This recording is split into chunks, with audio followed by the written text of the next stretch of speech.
Well, actually, hindi ko alam ang kilala ang Croatia noon. Si Lord ang nagdala sa akin dito talaga. To be honest, si Lord talaga nagdala sa akin. Dito na yung kapalaran. Dito tayo dinala ni Lord. Okay. Una kong napuntahan like sa Saudi or sa KSA, mas malayong may freedom kayo dito sa Compare mo. compared doon. Okay lang naman dito. Kaso nga lang, yung iba nagsisisi kasi hindi tugma yung in-expect nila. Ang tiwala lang, apply lang, huwag mawala ng pag-asa. Makakatagpo din ng magandang trabaho dito sa Croatia.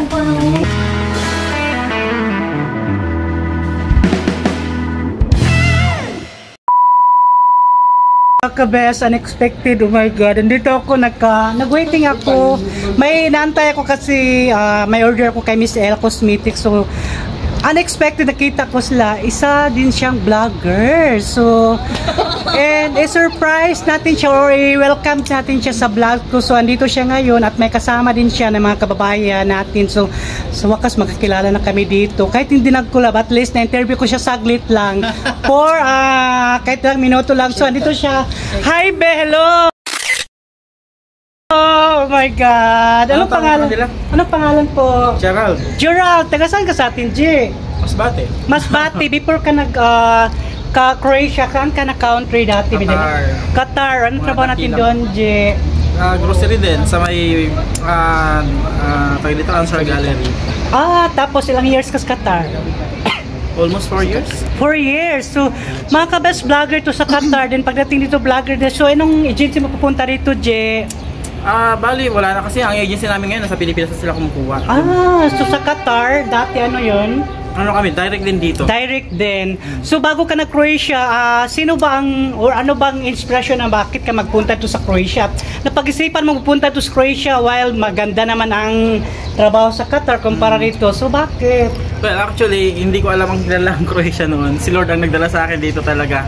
To be honest, si Lord talaga nagdala sa akin dito ng wala. Kasi hindi ko alam ang Croatia. Sabi ko nga, nung yung nagkaya sa akin, sabi ko, anong company yun? Kasi hindi ko alam yung Croatia.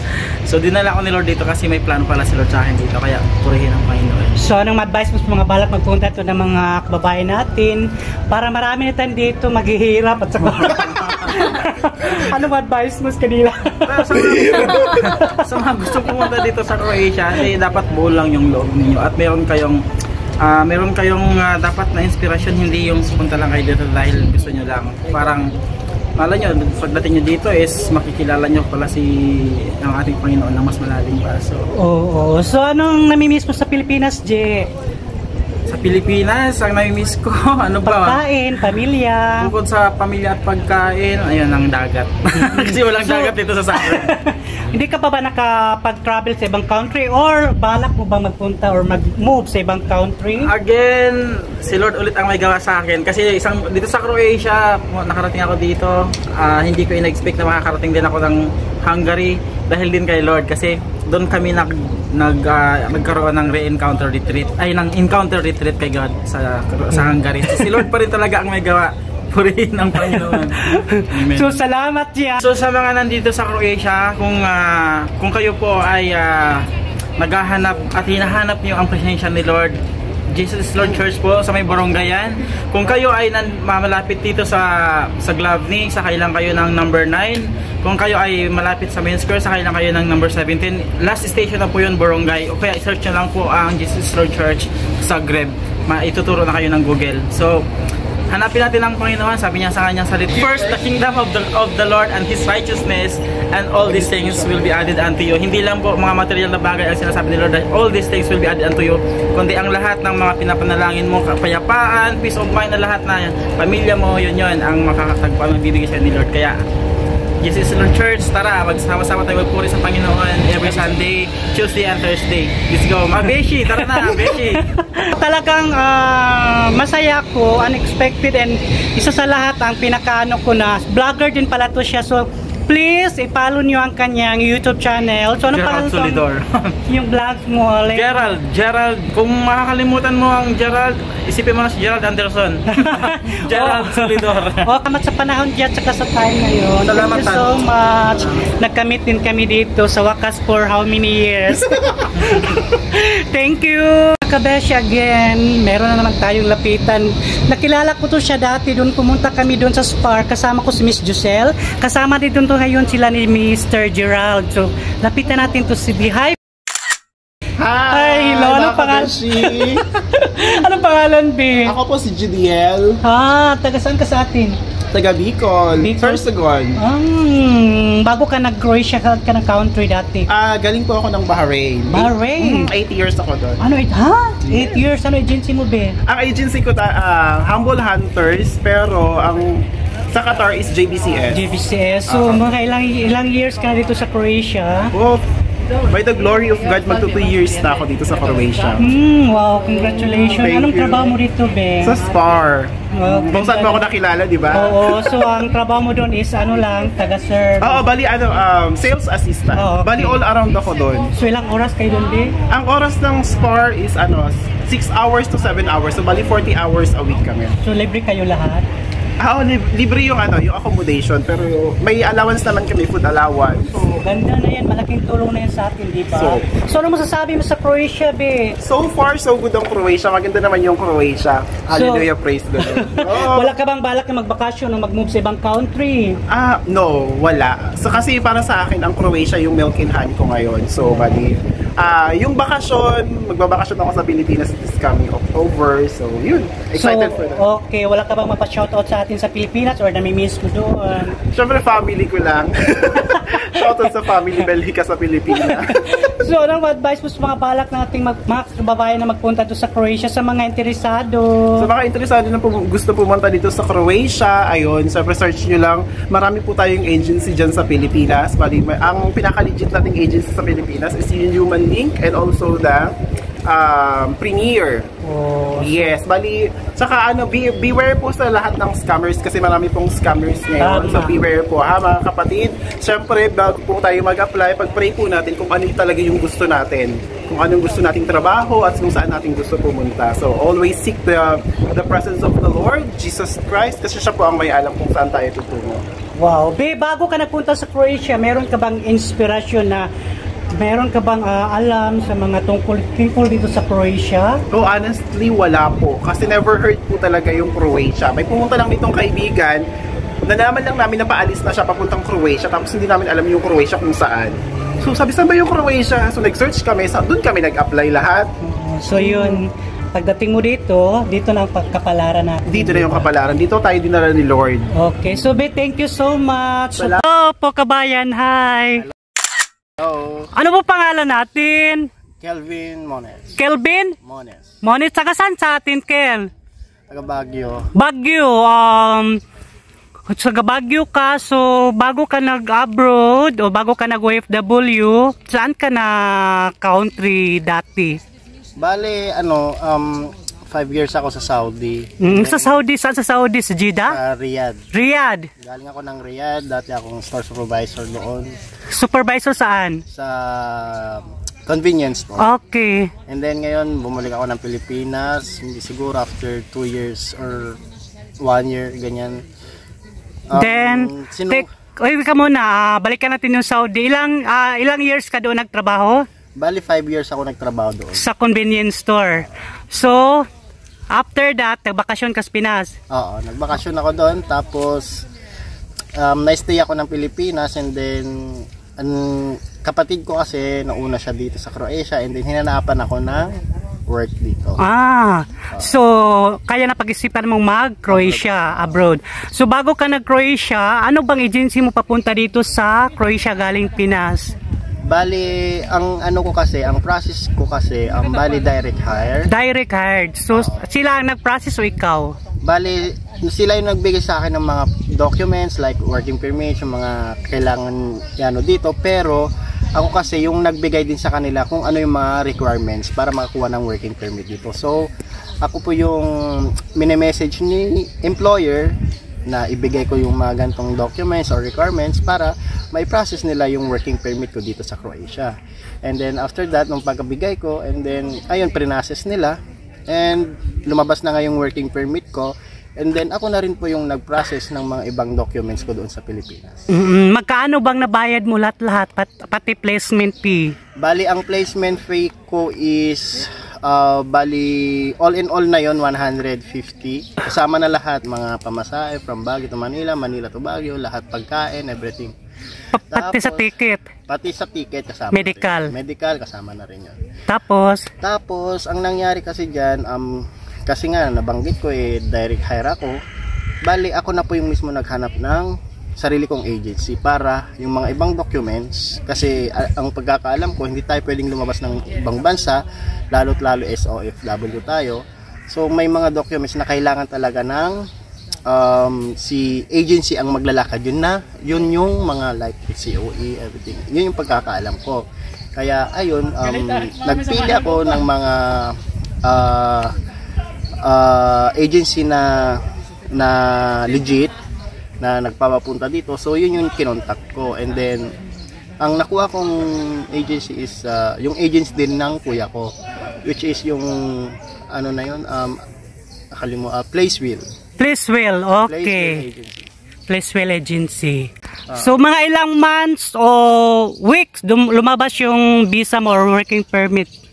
Bale, ang una kong ginawa muna is ayun, kung hindi ako nagkakamali, June ako na interview 2024, and then yung process time ng working permit ko is June, July, August. Dumating na yung working permit ko, August katapusan, like ganun. Tapos nung pagkalabas ng working permit ko, bago pa lang na dumating yung working permit ko, nag-process na ako ng mga NBA Apostle, etc. And then ayun yung in appearance ko doon sa visa stamping, which is sa Makati yun. And then visa stamping, insurance, plane ticket na dami, back and forth. And then ayun, and then pagkapasa ko ng June, July, August, September, October, mga ganun, or October katapusan, na-approve yung visa ko as a papunta rito sa Croatia. So anong months ka dumating dito at anong months ka lumipad doon sa Pinas? Bale, lumipad ako, so November kinuha ko na yung visa ko, and then nag-book na kami ng ticket ko is one way. So December 6 sa Pilipinas, pagdating ko dito sa Croatia 7, 2024. So 1 year ka na. So pagdating mo rito is winter time. Yes, winter Then time. paglapag mo dito sa Croatia winter time. So anong pakiramdam o feel mo na pagdating dito is winter time? Bale, yung winter time supposed to be, may nakapagsabi na rin sa akin, lalong-lalo yung mga kapatid ko, kasi nauna sila rito kapag mga ganyan, kuha kayo ng mga number 1 jacket, kahit isang peraso lang na pang winter, and yung mga pocket money nyo, kasi may ibang company na hindi ka pa pwedeng pagtrabahuin kung wala pa yung ID mo. And then ayun na nga, ang nadala ko is pang winter. Tapos nung una sa pakiramdam ko parang ganito pa lang snow, kasi nung pagpunta ko dito is talagang as in nag-i-snow siya. Wow, swerte. Lucky. Sobrang lamig. Tapos pumapasok ako noon alas 5 ng umaga. So nung una syempre wala pa akong kinakaya pa ng 1 or 2 days, kaya ko pa kahit jacket na pero nung tumagal-tagal na talagang naninigas na yung mga dali. Okay, well, bago ka pumasok sa trabaho, ano nga bang trabaho mo na pinapasukan dito sa Croatia para malaman ng mga kababayan natin? Ngayon, bali ako po ay isang caregiver dito sa bansang Croatia. Wow, caregiver. Bali, ang process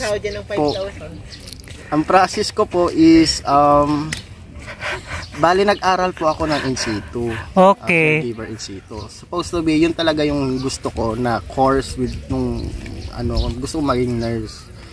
And then ayun, kinulang sa kapos sa pera, kaya nag-caregiver ako. And then ayun, na-pursue ko naman at may na-open na TESDA, so nag-aral ako ng TESDA. Okay. Ano bang masasabi mo dito sa Croatia?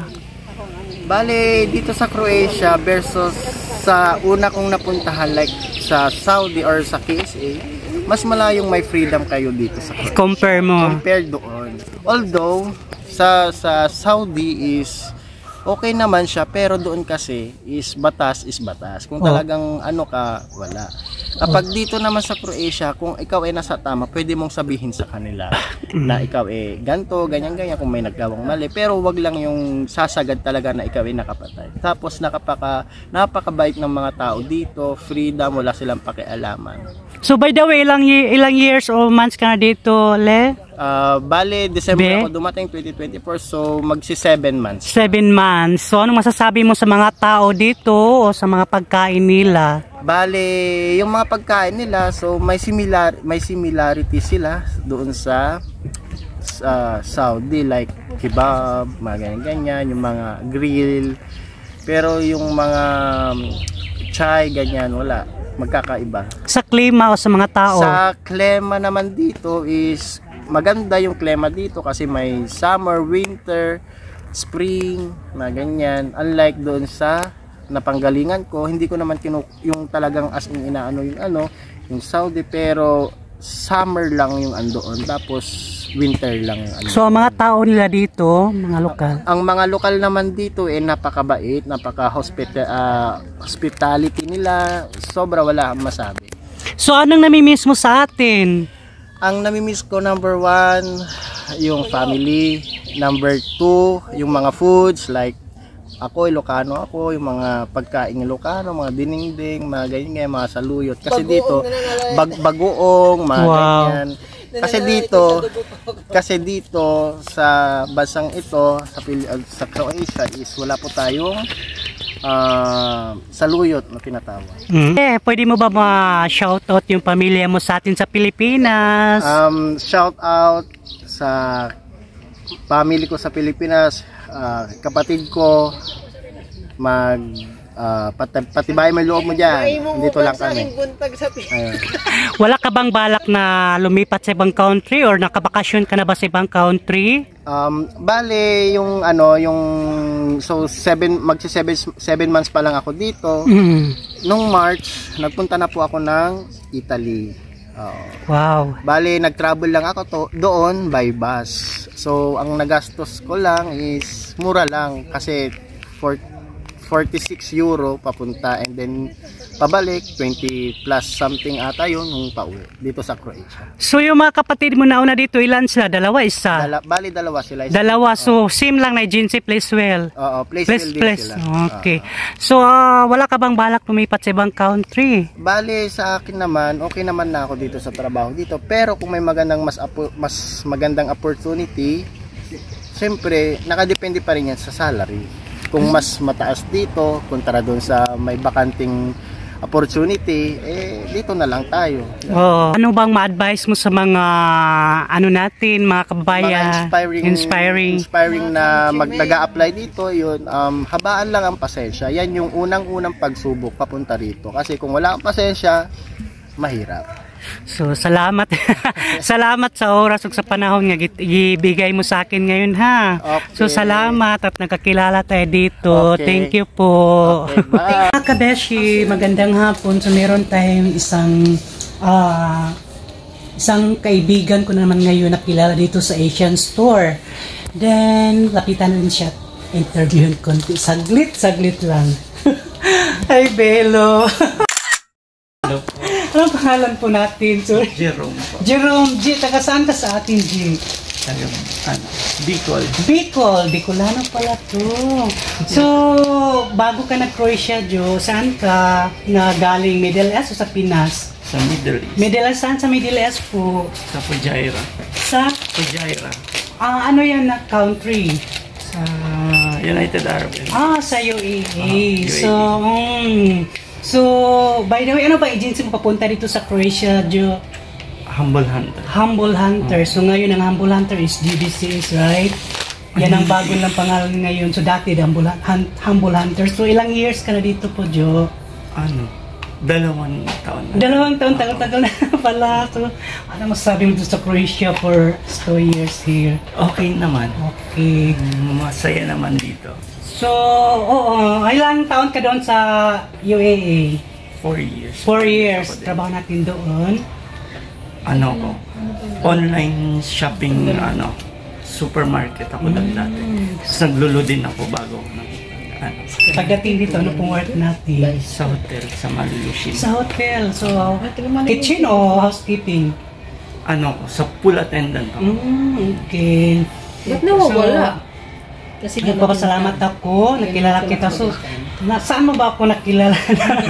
Nanonood kasi ako dati, nagsisearch ako kung ano yung mga dapat dalhin dito. Tapos, ikaw yung unang lumalabas dun sa recommendation. Kaya yun, nakilala kita. Nandun ka sila. So, thank you so much. At least, nakilala mo ko umabot yung video ko doon sa UAE, sa Dubai. So, thank you. So, ano pong ma-advise mo sa mga balak magpunta dito sa Croatia? So, mga friends mo doon sa Dubai, ano pong masasabi mo sa kanila?